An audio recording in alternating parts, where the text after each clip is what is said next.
সুপ্রিয় দর্শক, আসসালামু আলাইকুম। জীবনের গল্পে আপনাদের স্বাগতম। ক্যামেরার সামনে দাঁড়িয়ে আছে এই মুহূর্তে একটি বোন। আমরা শুনবো তার এই জীবনের গল্প। আসসালামু আলাইকুম, আপু কেমন আছেন? ওয়ালাইকুম আসসালাম ভাইয়া, ভালো আছি। আপনি কেমন আছেন? এই তো আলহামদুলিল্লাহ, আমি ভালো আছি। আপনার নাম কি? আপনি কোথা থেকে এসেছেন? আমার নাম পায়েল, আমি চাঁদপুর থেকে এসেছি। আপনার নাম পায়েল, চাঁদপুর থেকে এসেছেন। জি।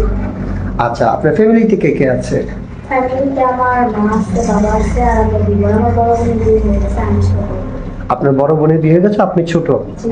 আচ্ছা আচ্ছা, ঠিক আছে। আপনি বিয়ে শাদী হয়েছে? না, আমার বিয়ে সাথে হয়নি। আপনার এখনো বিয়ে শাদী হয়নি, কি জন্য হয়নি?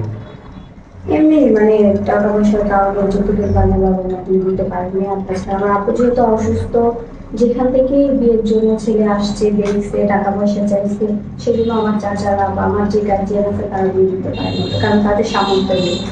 ও, মানে আপনাদের সামর্থ্যের বাইরে ওইরকম টাকা পয়সা নাই যে আপনাকে যৌতুক দিয়ে বিয়ে শাদী দিবে? হ্যাঁ। আচ্ছা, আপনার আব্বু সুস্থ? হ্যাঁ। জি আপু। আপনার আম্মু কি করেন? আম্মু, বাবা যেহেতু অসুস্থ, বুঝতেই তো পারতেছেন, মারও তার সেরকম কোনো বয়সটা নেই। তো উনি দুইটা বাসায় কাজ করে, তার পাশাপাশি আমিও কাজ করি, কারণ মা যেহেতু বয়স্ক হয়ে গেছে, মা তো আর একা কষ্ট করতে পারবে না, তার পাশাপাশি আমি একটু কাজকর্ম করে তাকে সাহায্য করি। ও আচ্ছা, আপনার মায়ের পাশাপাশি আপনার মায়ের কাজগুলো আপনি একটু সাহায্য করে দেন। জি।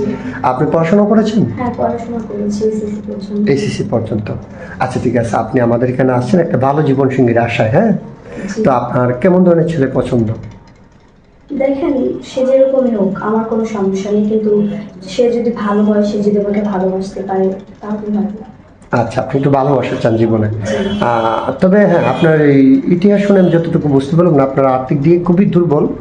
তো এই যে যেমন আপনার ড্রেস আপ গেট আপ দেখে মনে হচ্ছে না যে আপনি আর্থিক দিকে আপনাদের অবস্থান খারাপ। সেটা কি রিয়েলি বাস্তব নাকি একটু বলবেন আপনি? না, সেটা সত্যি কথা, আমি যেটা বলছি সেটা সত্যি কথা। আর তাছাড়া আপনি যে কাপড় চোপড় দেখতেছেন, আমি গরিব হলেও কি আমার কি করতে মন চায় না?